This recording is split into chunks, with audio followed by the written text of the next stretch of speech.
রেলগাড়ির কামরায় হঠাৎ দেখা। ভাবিনি সম্ভব হবে কোনোদিন।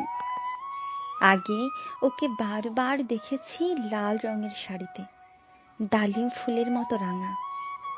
আজ পরেছে কালো রেশমের কাপড়, আঁচল তুলেছে মাথায়, দোলন চাপার মতো চিকন গৌর মুখখানি ঘিরে মনে হলো কালো রঙে একটা গভীর দূরত্ব ঘনিয়ে নিয়েছে নিজের চারদিকে, যে দূরত্ব সর্ষে ক্ষেতের শেষ সীমানায় শালবনের নীলাঞ্জনে।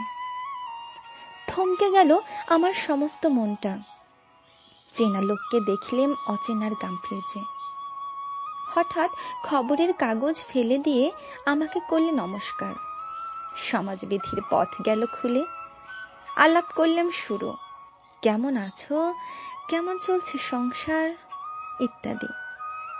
সে রইল জানালার বাইরের দিকে চেয়ে, যেন কাছের দিনের ছোঁয়াচ পার হওয়া চাহনিতে। দিলে অত্যন্ত ছোট দুটো একটা জবাব, কোনোটা বা দিলেই না।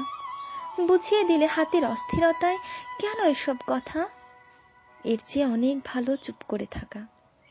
আমি ছিলাম অন্য বেঞ্চিতে, ওর সাথীদের সঙ্গে।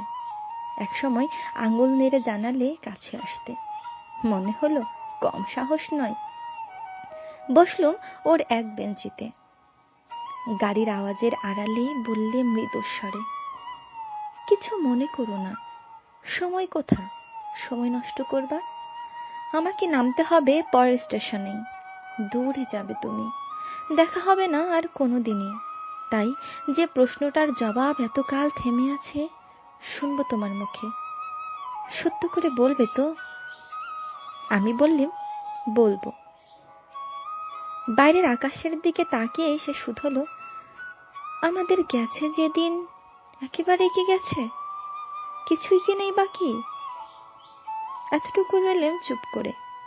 তারপর বললেন, রাতের সব তারাই আছে দিনের আলোর গভীরে।